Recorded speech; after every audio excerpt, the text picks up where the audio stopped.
call, press 5 now. To decline this call, hang up. Thank you for using Global Tel Link. Hey. Hello, April. How you doing today? All right. How are you? Pretty good. So, welcome to the Vibing with Don Vito show. Today we have an exclusive interview from a woman. Her name is April Barber. She's been incarcerated for 30 years now, and she's been locked up since she was 15 years old. And we want to bring her story to the platform because it's a very exclusive interview, and it's an amazing story. And we're working on getting her clemency at this point. And right now we have April Barber online. How you doing today? All right. How you doing? It's good to be with you. All is well. All is well. So April, let's touch on your story briefly. Where are you from? And tell everybody your name and stuff like that. My name is April Barber, and I'm originally from Wilkes County, North Carolina. All right, so you've been incarcerated for 30 years. Can you explain to everybody why you've been incarcerated and what happened? At age 15, I was charged with two consecutive life sentences for 2 counts of first-degree murder. I had a co-defendant who was my boyfriend at the time, who was 15 years older than me, and my grandparents raised me. They suspected that I was pregnant, and to scare them, to kind of get them off our backs, we decided to set the house on fire, which resulted in their deaths, and that's why I received all the time. All right, so how old were you when this happened? I was 15. I met my boyfriend when I was 14, and he was 29 when we got together. Okay, and so how old was your boyfriend? He was 29 at the time when we got together, and I was 14. He was 30 when this happened, and I was 15. Okay, so that's what you would call statutory rape legally, correct? Yeah, legally, and that was one of the things that was never talked about during my trial or my plea bargain. The only thing was that a crime was committed, and these two were the closest ones, and that's how they were charged. But my mitigating factors or nothing that led up to the crime was ever investigated. All right, so let's circle back for a minute. So how was life growing up as a young girl? Life growing up, both my parents were in and out of prison. My mother was a drug addict and alcoholic, so I was probably introduced to the prison system at about the age of 8. My grandparents, who adopted her and then adopted me, did the best they could, but I didn't have the emotional stability and guidance that I needed to make the right decision, so I sought it in other places. I got a job when I was like 14. It was at my soon-to-be high school where I met my boyfriend, and so we started talking and then just started sneaking around after that, and one thing led to another. All right, so what led to the point where you guys or him or he influenced you on to kill the grandparents? Why do you want to do that? Well, I was in love with him at the time, and my grandparents gave me the option of either forcing me to have an abortion or getting him for statutory rape. And in my mind, I had this magic family pieced together with his White House and picket fence, and I didn't want anything to disturb that. So we thought that this tragedy might bring us together, and so he brought gasoline over, and I poured it and set the fire, and that's how we ended up getting in prison. And so how did the grandparents die? My grandmother died 8 days later from pneumonia in the hospital. My grandfather died initially of smoke inhalation. All right, so what happened after that? After that, I was arrested without a parent or juvenile present, taken to the sheriff's department and questioned for about 17 hours. I said I didn't do it, and in about 17 hours later, after they wore me down, I just said I did it, thinking they would let me go, and they arrested me and charged me with murder and 7 other charges initially, but they dismissed the other 3 in a lower court. The 2 counts of first-degree murder, the first-degree arson, and conspiracy to commit murder held. And what happened with your boyfriend? they had gotten him, arrested him at some point, and charged him with 2 counts of accessory before the fact of first-degree murder, arson, and conspiracy. Okay. Did you have any legal representation at the time? I had a court-appointed attorney who suggested that I would be wasting the taxpayers' time and money by going to trial. He convinced me to sign a plea bargain to plead guilty to the 2 counts of first-degree murder, and it was to the judge's discretion whether to sentence me consecutively or concurrently, and he sentenced me consecutively. So it's pretty safe to say you had a white lawyer, you had a white jury, you had a white prosecutor, and a white judge. Yeah, and Wilkes County is a very rural area, so there's a lot of white people there. It's kind of, you live there, you work there, you die there, and everyone knows everyone, and it's in everyone's business. Okay, this is a very interesting story for the simple fact when I first met you in April, and you called my phone, and I was like, who is this? And I pressed 5, and you told me your story and how you found out about me and stuff like that, and I was pretty amazed and intrigued from hearing your story. And we've been talking and we've been in communication ever since April. And everybody that I mentioned your story about, like, you were wrongfully convicted, you were charged as a minor, and that you got 30 years in, and a lot of people feel that you should get clemency. How do you feel about that? I feel as though I made a very juvenile mistake and decision in my 15-year-old mind. After I set the fire, I even tried to call the fire department and undo it. So it was one of those moments where I realized I had made a mistake and tried to undo it, but that was not the case. So I do feel as though I deserve a second chance to make a difference in the world. Since I have been incarcerated, laws have changed concerning juveniles that show that they don't sentence juveniles today as they did back then. They take their background into consideration. They have evaluated them, and I've never had a psychological evaluation or any of the sorts. So they just didn't do a lot of the procedures back then that they do now. Right. So, when you first met your boyfriend, what led to you guys really, what attracted you to him? What did he do to make you say, I like this guy? Well, he said that we met, he told me to come to his car the next morning. When I went to work, he was bringing his ex-sister-in-law, who I had befriended at the time, and he brought me a single yellow rose, and I thought that was just the sweetest, most simplest gesture, and that kind of just won me over. I mean, he seemed like a decent guy. I didn't realize that the age difference was going to be that big of a factor, so we just kind of kept that under wraps. Okay. And your mom and your pops were incarcerated at the time, or what were they doing? My mother was in and out of prison. She, like I said, was on drugs and just committed crimes. She committed a lot of white-collar crimes, so she was in and out of the picture. My father was incarcerated at the time for drugs, and so he wasn't in the picture. Okay. So when you got incarcerated, when did you find that you were pregnant? I kind of knew initially that I was pregnant, so I was like 2 months pregnant when I was arrested. So I spent 7 months pregnant behind bars. So did they put you in population with everybody knowing that you were pregnant, or did they put you in a special unit for women that are pregnant?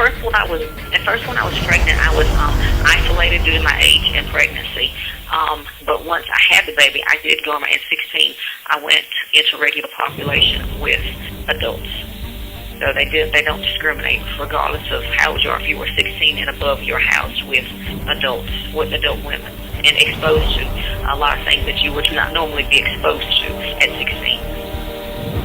So how did you feel as a young girl, never been in trouble in your life, and you were in prison with with a bunch of adults? It's one of those things in my life. It's just, unfortunately, one of those things I've had to figure out along the way. You can make better decisions or worse decisions. I've always gone to school. I got my GED, and I've educated myself with different trades such as cosmetology, training, dental lab, just learning how to do things. But you still have to weed through the mess to get through what you need to. There are a lot of people that are not for you, even though they should be more of a mother figure to you. They have hidden agendas, whether it be to try to just gain something from you for their benefit. So I've had to learn to weed through the cons along the way. I can imagine that was like a kind of a tough situation, because you're coming from being in with your family, growing up and stuff, and not feeling loved or getting the attention that you needed. Then you're going into a prison system with a bunch of strangers and, you know, people who committed crimes and stuff like that. Now you got to figure out life in prison. Yeah. And unfortunately, I guess 30 years later, some aspects you still figure out along the way, because the prison system has changed. It's a different group of people that have came since then. They're very apathetic. Staff and inmates involved. There's just fewer programs and fewer ways to rehabilitate yourself along the way. And if you don't keep your nose clean and keep your head straight, then you can get sucked in to being like them. Okay, so when you had the baby, who raised your son? And what is your son's name? My son's name is Cole Johnson. A friend of the family that I had known for a while, her name was Karen. The only one of my mother's friends that did not get into trouble is the one who raised him.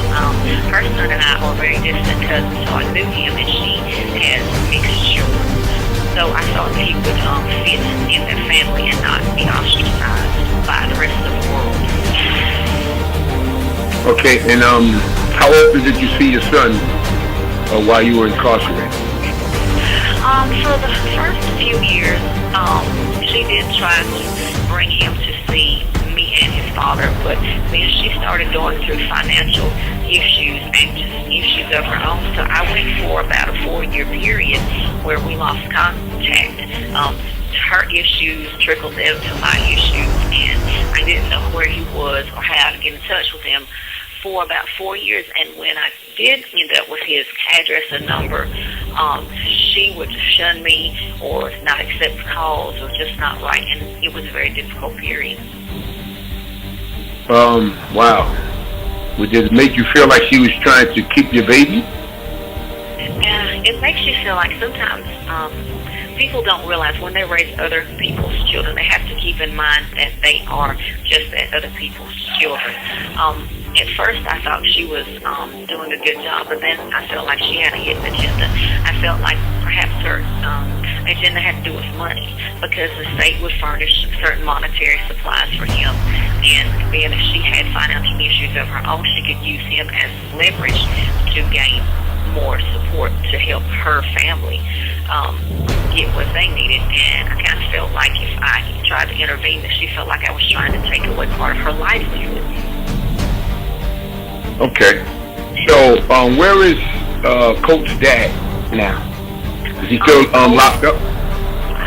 Colt's father was my co-defendant. He was sentenced to 2 consecutive life terms, plus 10, plus 20.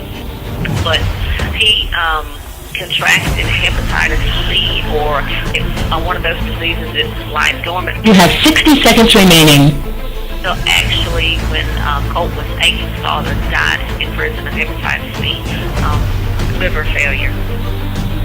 All right, so we're talking to April Barber, who's currently locked up in prison, who's serving 2 life sentences.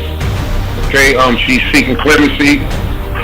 Right now, she has to get off the phone, but she's gonna call back. So we want you guys to stay tuned, and we'll be right back.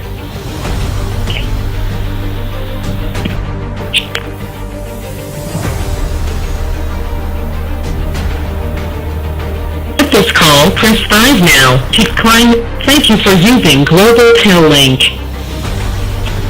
Hello? Yes, I'm back. How you doing? So let's continue the conversation. you said he died in prison, right? The coach Barber. Yeah, he died of complications of hepatitis. All right. So, what year was this? How long ago? He's been dead a little over 20 years now. So, how did you feel about that when he passed away? Well, of course he was connected to me and my past. I mean, he was my son's father. Even though things went terribly awry, I felt like, Cole missed out on a part of a connection to him with his father, and it was part of my past, and a lot of things I will never be able to figure out, like why things exactly happened the way they did, because now I'm older, and I'm a mother, so I evaluate things and situations, like how it came to be, our age difference, and why he didn't do things differently, why we were even involved to begin with. There's certain questions that will never be answered because he's not here to answer. Right, but it's safe to say, from what I'm listening to, and what I heard, is that this guy ruined your life. Yeah, well, yes, pretty much the case. Had I never met him, none of this would have ever happened. I would like to think that in my mind I should take some responsibility, but I don't know how much I can exactly be accountable for at 15 not being able to make rational decisions.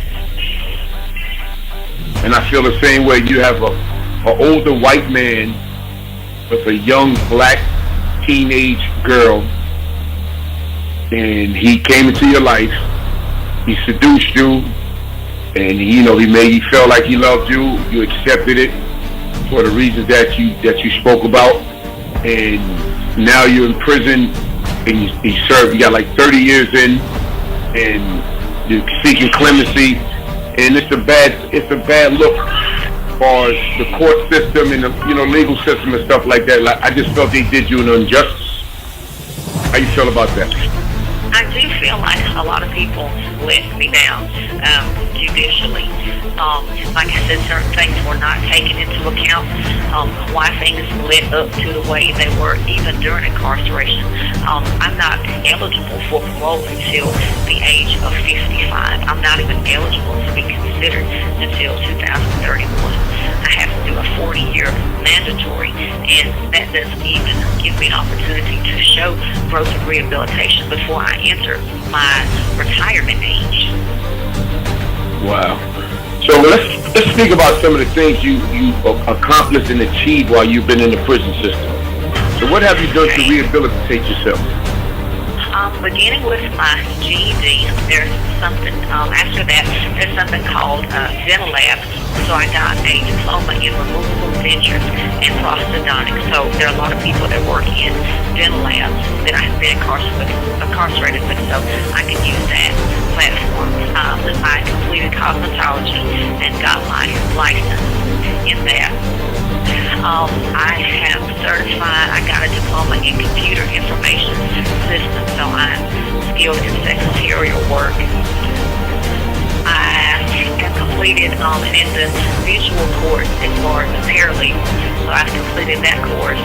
And to maintain physical fitness, I completed a personal training course also.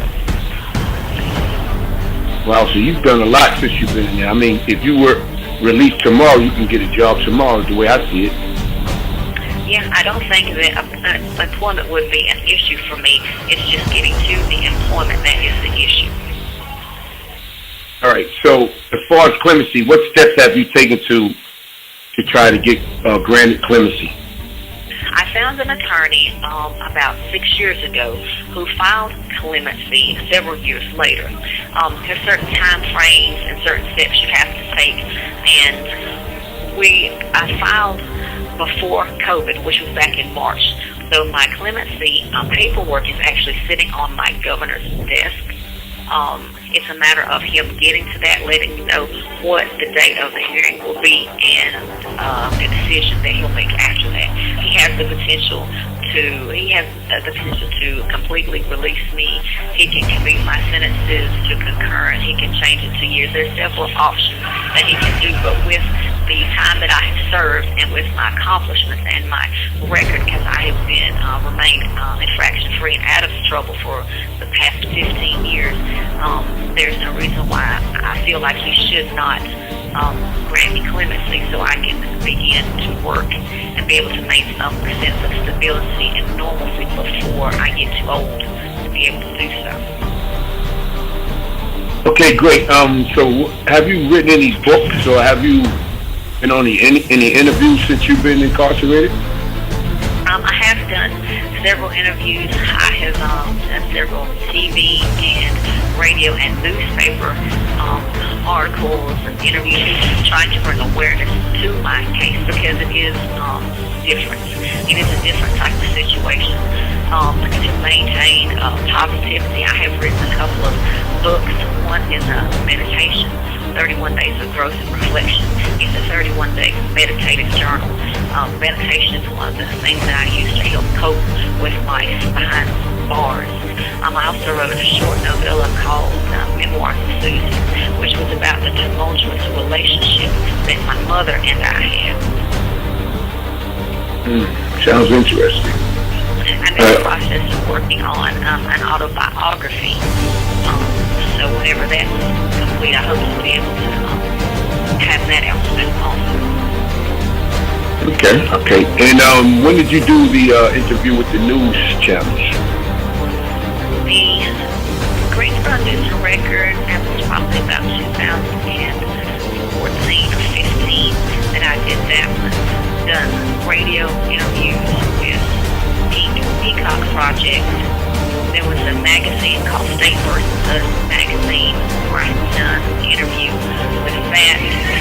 When I was younger and had the match program, which is where you have visits with your children in Carolina there, and there was also an article in that magazine that I did. There has been the one with you and I don't know. There was an episode of For My Man that I agreed to do that he'll bring light on things also. I think it was TV1, so I've done that also. Okay, yeah, we see he's been doing a lot since you've been incarcerated as far as rehabilitating yourself and stuff like that. A lot of people are taking interest in your case because we all feel that you've been wrongly sentenced and you have 30 years currently in prison, and you should be granted clemency very soon. So I want to ask you one question. What's a normal day for April Barber in prison right now? What's a day like for you? A normal day with COVID is pretty much complete lockdown. I am allowed 1 hour of break outside most days, staff permitting. I was not allowed outside today because there were other issues. We have at least 25 positive cases. We recently had a death this week, so COVID behind bars is 10 times worse. I hate to say that it is out there because in a congregate setting, there's no way to get away from social distancing. We're required to wear masks, but a lot of times they're not enough cleaning supplies, etc. So our meals are brought to us, our meds are brought to us, but we're pretty much locked down in what's called a pod. There are 48 total that live here, and you pretty much eat, sleep, and feed the same people 24 hours, 7 days a week. They feed breakfast about 4:45 in the morning. So you get up and get your tray, you have to eat in your cell. There's access to shower and phones, TV, certain channels. I may read. I try to work out as best as I can. Try to just say to myself, read, perhaps meditate. A very little interaction with people because at this point I just don't feel that it's safe enough. I have learned to do certain crafts. So I might crochet or sew something or write or color. I mean, just something to just try to keep my mind occupied. I might read the newspaper, watch the news, or do crossword puzzles to help keep my mind occupied. Okay, do you have any medical complications? Well, aside from with a pregnancy, I have experienced, for the past 20 years, I was diagnosed with multiple sclerosis. So it's a very challenging disease. I take a shot once a week and once a month to help maintain that. The medical care behind bars is not the best, but you have to kind of manage it the best way you can.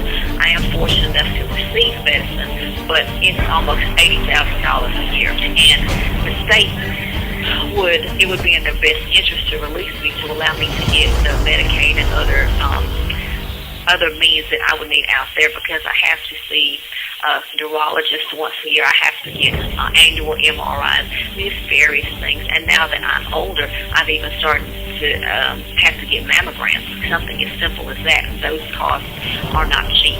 And over the course of 30 years, 20 years, I mean, those prices add up.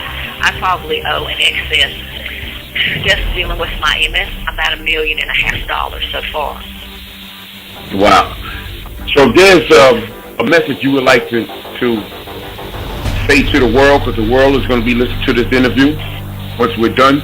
What would you like to say about April Barber? I just want the world to know that the 15-year-old child is not the 45-year-old woman that I am today. We all make mistakes, some more costly than others. But I don't think your mistakes should define who you are forever. I think the world hopefully will offer forgiveness, and when the time comes for the governor or whoever is responsible for releasing me, I hope that they will offer a second chance and forgiveness, so I can give back to society and be productive and be the person that I'm meant to be, and not the person that they met 30 years ago. For April, we pulling for you out here. I just want to let you know that. You know, we got a lot of people who really have a passion to help you get clemency. A lot of people feel that you did more than enough time for the crime that you were involved in. You know, Black Lives Matter movement is really strong out here in the community right now. And what we want you to do, we just want you to, to stay strong and stay positive, keep the faith, keep praying, and you will be released sometime in the near future, because believe me, God is definitely watching over you, and he's looking at the things that you experience, and he knows that, your time is up, so I want you to enjoy your day, and just know that people out here pulling for you, and I will be in touch, and thank you for I know you're not that busy in there, but thank you for your time and having this conversation. Thank you so much for this opportunity. All right, so you enjoy the rest of your day, and we'll stay in contact. All right. Thank you so much. All right, have a good day. You too. All right, bye-bye.